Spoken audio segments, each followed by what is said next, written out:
왕정 500년을 통으로 살펴보면 1단계는 사울, 다윗, 솔로몬의 통일 왕국시대 120년, 분단 200년.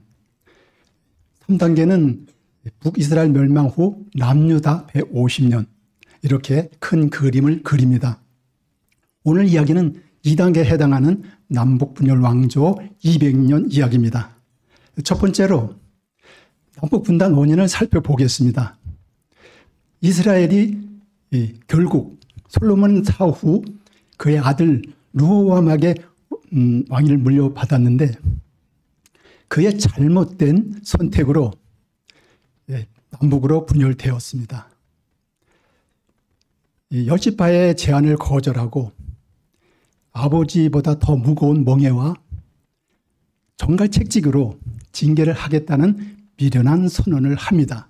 그러자 열지파 사람들은 솔로몬의 정치적 라이벌이었던 여로보암을 아히야 선지자 예언대로 북이스라엘 왕으로 세우게 됩니다. 그리고 그 북이스라엘과 남유다로 분열되어 200년이라는 시간을 보내는데 북이스라엘이 먼저 멸망하고 남유다만 남아 150년간 유지됩니다. 하나님께서 북이스라엘에 사는 모든 성인 남자들은 매년 3번씩 예루살렘 성전이 있는 남유다로 내려갈 것을 명령하셨는데 정치적으로는 나뉘어 있지만 하나님을 향한 신앙은 유지되어 두 국가가 함께하기를 원하셨습니다.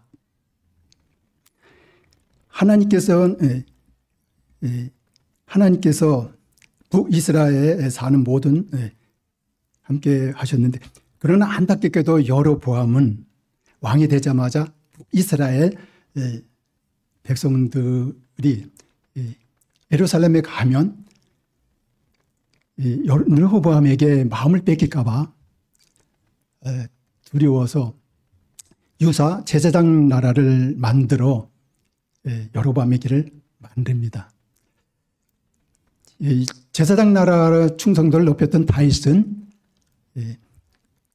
하나님의 용서, 이웃 간의 나눔, 또 민족 간의 평화를 실천을 위해 최선을 다해 다윗의 길을 만들었습니다. 반면 여로보암은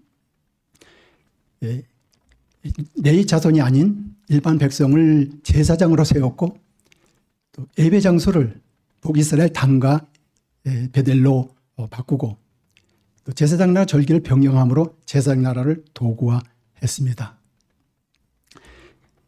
그런가 이렇게 한민족 두 국가가 된 북쪽과 이스라엘은 북이스라엘이 멸망하기 전까지 200년이라는 시간을 보내는데 이 두 국가의 특징을 살펴보겠습니다. 먼저 남유다는 200년 동안 다윗의 길과 여로보암의 길을 놓고 지그재그를 반복했고 북이스라엘은 200년간 7번의 쿠데타가 일어났고 여로보암 왕부터 호세 왕까지 19명의 모든 왕들이 여로보암의 길로 직진을 했으며 중간에 오므리 왕조와 에우 왕조가 있었습니다. 오므리 왕조 때 엘리사 선지자가 활동을 했고 에우 왕조 때 아모스, 호세아 선지자가 다윗의 길로 유턴을 시도했습니다. 그러나 끝내 돌아서지 않자 결국 하나님께서 BC 722년에 아수르를 진노의 막대기로 사용하여 북이스라엘 멸망시키시고 혼혈족 사마리아인으로 만드십니다. 두 번째로 오므리 왕조와 엘리야 사역을 살펴보겠습니다. 북이스라엘 200년의 왕정 가운데 여로보암 왕조가 사라지고 오므리 왕조가 등장하게 되었고 오므리는 그의 아들 아합을 시돈의 공주인 이세벨과 결혼을 시킵니다. 며느리 이세벨은 바알과 아세라 신을 가지고 들어와서 온 나라를 우상 박물관으로 만듭니다. 만들어 놓았을 때 하나님께서는 엘리야 선지자를 부르셨고 또 북이스라엘에 3년간 비를 주시지 않습니다. 3년간 가문 끝에 엘리야와 아합은 논쟁을 벌이는데 엘리야가 갈멜산 대결을 신청했는데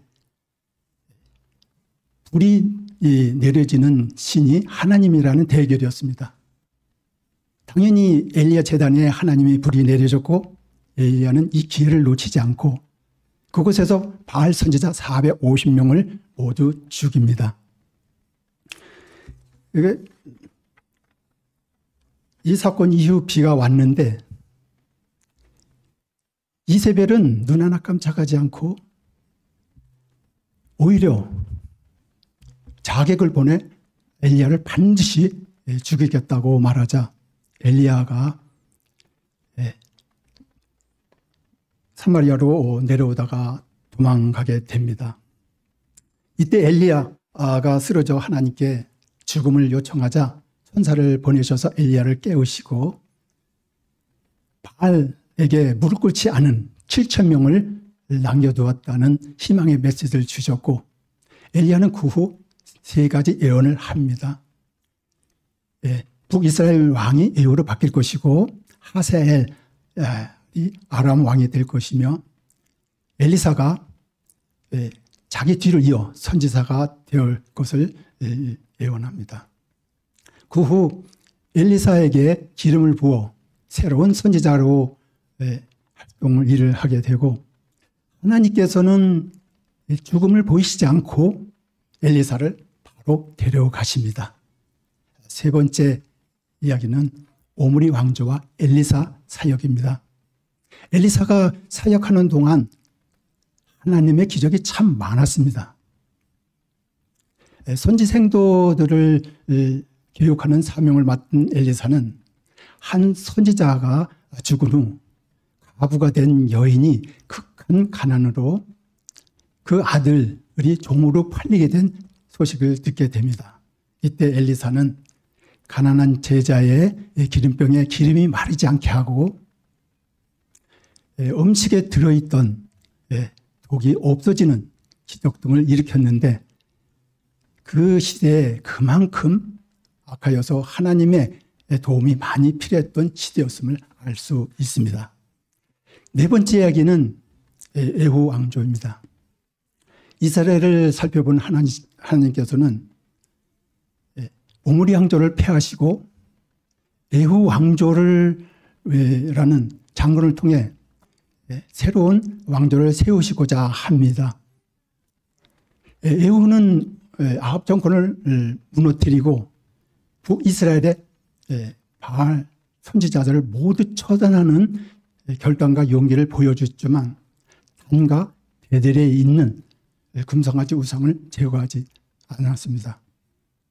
그는 아수르와 동맹을 맺어 티글라필레세 앞에 조공을 바치는 치욕스러운 일까지 하여 제사장 나라를 그의 통치 수단으로 이용합니다.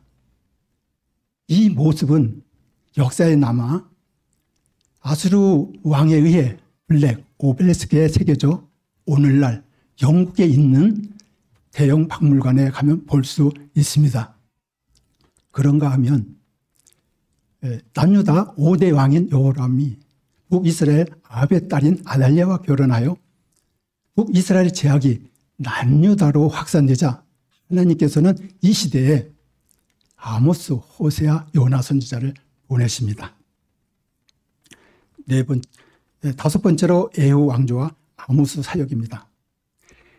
이스라엘은 여로보암 2세 때 우상숭배가 만연했고 부자들의 제약이 너무나도 심각하여 겨울궁과 여름궁을 지어놓고 상하 침대에 누워 자며 대접으로 포도주를 마시는 반면 가난한 사람들은 이불이 없어서 겉옷을 덮고 자야 했습니다. 이런 상황 속에서 아모스 선지자는 북이스라엘 수도인 사마리아에서 오직 정의는 물같이, 공의는 마르지 않는 강같이 흐르게 할 것을 선포했지만 그들은 하나님의 말씀을 듣지 않습니다. 마지막으로 에후 왕조와 호세의 사역을 살펴보겠습니다. 에후 왕조 때 하나님께서는 호세에게 음란한 여인 고멜과 결혼을 해서 자식을 낳으라고 명하시며 이스라엘에 대한 사랑을 전하셨습니다. 이것은 200년 동안 사명을 놓아버린 북이스라엘에 향한 하나님의 마지막 경고이자 사랑이었습니다. 호세아는 고멜을 향해 지고지순한 사랑을 쏟아부었지만 고멜은 음란한 생활을 계속했는데 하나님의 사랑을 몰라주는 북이스라엘 모습과 같았습니다.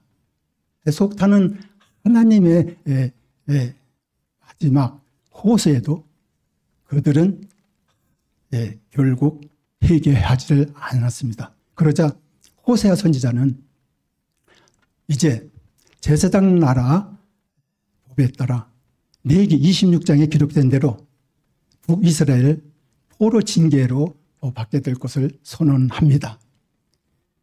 북이스라엘을 향한 하나님의 끝없는 사랑의 줄은 결국 하나님의 집대성인 십자가 예고로 꽃을 피우시며 내 마음이 내 속에 돌이켜 나의 국률이 온전히 불붙듯 하도다라고 말씀하십니다. 그 후에 하나님의 국률을 온전히 결국 독생자 예수 그리스도를 이 세상에 보내심으로 십자가를 통해 실천을 보여주십니다.